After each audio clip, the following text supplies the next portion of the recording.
అండి. అబ్రహాము 75 సంవత్సరంలో దేవుడు మాట్లాడితే 100వ సంవత్సరంలో వాళ్ళ శరీరం మృతతుల్యమైనప్పుడు వాళ్ళకి కుమారుని దయచేశాడు, ఇస్సాకుని. అది గొప్ప ఆశ్చర్యమే. ఎందుకనంటే ఈ సృష్టిలో ఎప్పుడు జరగని వింత అది జరిగింది. ఆశ్చర్యం, అందరూ ఆశ్చర్యపోయారు. ఎందుకు 100వ సంవత్సరంలో కుమారుడు పుట్టాడు అని అంటే, ఇలాంటి అద్భుతం ఎవరైనా చేయగలగరంటే, చేయగలిగిన వారు ఎవరైనా ఉన్నారంటే ఆయనే నజరేయుడైన యేసు క్రీస్తు ప్రభు వారు మాత్రమే. జీవము కలిగిన దేవుడు మాత్రమే చేయగలుగుతాడు ఇలాంటివి. ఈ సృష్టిలో ఇంకెవరు చేయలేరు. వాళ్ళ శరీరం మృతతుల్యమైనప్పుడు ఎందుకు పనికిరాని వారిగా చనిపోయేదానికి కూడా సిద్ధంగా ముందుకున్నారనుకోండి. అలాంటి స్థితిలో ఉన్నప్పుడు దేవుడు వాళ్ళ గర్భమును తెరిచాడు. హల్లెలూయా. ఆశ్చర్యమే.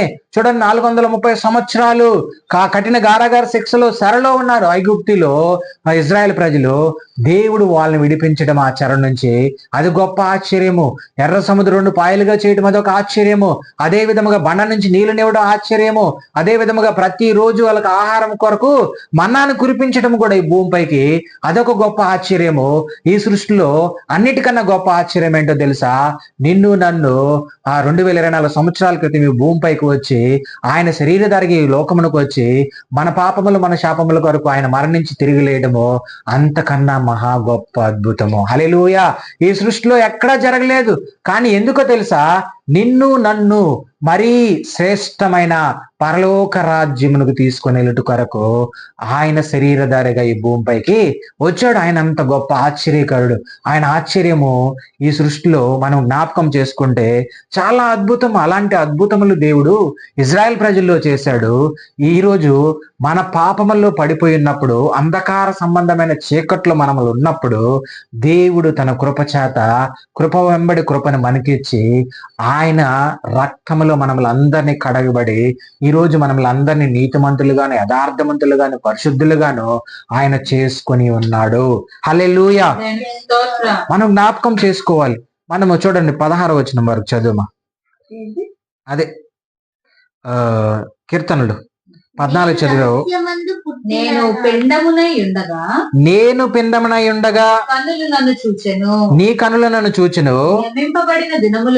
నియమింపబడిన దినములో ఒకటైనా కాపు మునిపే నా దినములన్నీ నీ గ్రంథములో లిఖితములాయను. చూడండి 15లో ఉంటది, నాకు కలిగి ఉన్న ఎముకలలో నీకు మెరుగై ఉండలేదా అంటూ ఉన్నాడు. హల్లెలూయా. మనలో ఉన్న ప్రతి ఒక్కటి కూడా ఆయనకి తెలియకుండా ఏది లేదు. ఎందుకనంటే ఆయనే మనమల్ని సృజించాడు, ఆయనే మనమల్ని నిర్మించుకున్నాడు, ఆయనే మనమల్ని సృష్టించుకున్నాడు. హల్లెలూయా. చూడండి, ఇంకొక మాట మనం జ్ఞాపకం చేసుకుంటే చూడండి, ఆలోచనకర్త ఏంటంట? ఆలోచనకర్త. చూడండి 11:2 తీయండి. ఇదే యెషయా గ్రంథం 11:2. యెహోవా ఆత్మ జ్ఞాన వివేకముల ఆధారమగు ఆత్మ, ఆలోచన బలముకు ఆధారమగు ఆత్మ, తెలివియు యెహోవాడల భక్తులకు పుట్టించును, భయభక్తులను పుట్టించు ఆత్మ అతని మీద నిలుచును. హల్లెలూయా. ఈ ఆత్మ ఎలాంటిదంట? ఆలోచన బలమునకు ఆధారమగు ఆత్మ. ఈ ఆలోచన అని అనగానే చూడండి, ఆలోచనకర్త. ఈ సృష్టి మొత్తము ఆలోచింపదగిన విషయం ఏదైనా ఉందని అంటే యేసుక్రీస్తు ప్రభు వారు జన్మించటము, శరీరధారిగా కన్యక గర్భమందు జన్మించటమే ఒక ఆలోచన. ఈ సృష్టి మొత్తం ఆలోచిస్తూ ఉందంట. ఆయన జననము ఆలోచన, ఆయన మరణించి తిరిగి లేయడము కూడా గొప్ప ఆలోచనే. నీ పుట్టుక, నీ జన్మదినము కూడా చూడండి, మనం దేవుడు నిర్మించింది కూడా ఈ సృష్టి మొత్తం ఆలోచిస్తూ ఉంది. చూడండి, నీకున్న ఫింగరు ఇంకొకరు తంబ ఉంది, ఇలాగా నీకున్న ఫేసు ఇంకొకరికి ఉండదు, నీకున్న కలరు ఇంకొకరికి అంటే దేవుడు ఈ 900 కోట్ల జనాభా ఉన్నప్పుడు ఇందులో ఏ ఒకరు పోలిక చూపిన ఒకరు ఉండరు. ఒకరు ఫింగర్ ఉన్నట్టు ఇంకొకరికి ఉండదు, ఒకరి కన్ను ఉన్నట్టు ఇంకొక కన్ను ఉండదు. అయితే దేవుడు సృష్టిలో ఇవన్నీ కూడా అంత అద్భుతంగా తయారు చేశాడు. ఆలోచనకర్త ఆయన ఏం చేస్తాడు తెలుసా? జ్ఞాన వివేకములు ఇచ్చి ఆత్మనిచ్చి నిన్ను నన్ను నడిపిస్తాడు. ఆ రోజు యేసుక్రీస్తు ప్రభు వారిని శరీరధారిగా ఈ భూమి మీద నడిపించాడు. ఈ రోజు పరిశుద్ధాత్మ దేవుడు నిన్ను నన్ను ఈ రోజు ఈ లోకంలో ముందుకి నడిపిస్తూ ఉన్నాడు. చూడండి, ఒక మాట మనం చదువుకుంటే 28-29 చదువమ్మా. యెషయా 28-29. యెషయా గ్రంథము 28వ అధ్యాయం.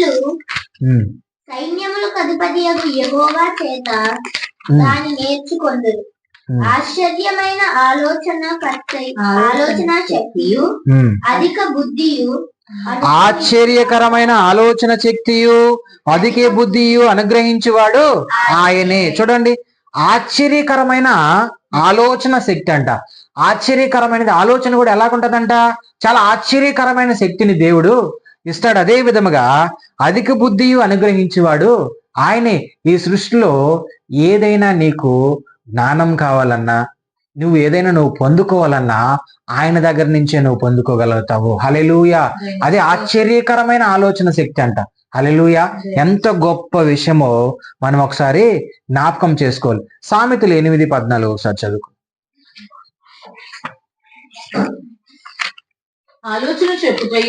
ఆలోచన చెప్పుటయు లెస్సైన జ్ఞానము నిచ్చుటయు నా వశము. హల్లెలూయా. ఆలోచన చెప్పుటయు లెస్సైన జ్ఞానము నిచ్చుట. నీకు కావాల్సినంత ఆలోచన ఇవ్వాలన్నా, జ్ఞానమునివ్వాలన్నా ఆయన దగ్గరికి మనం వెళ్ళాలి. హల్లెలూయా. అందుకనే యాలయనగా మనకు శిశువు పుట్టెను, మన కుమారుడు అనుగ్రహింపబడును, ఆయన భుజముల మీద ఏముంది, రాజ్య భారం ఉంది. ఆ భారము ఈరోజు ఆయన కాడి సులువుగా ఉందంట, ఆయన భారం తేలిగ్గా ఉందంటూ ఉన్నాడు. దాన్ని మనం అందరము మోచి ముందుకు వెళ్దాము.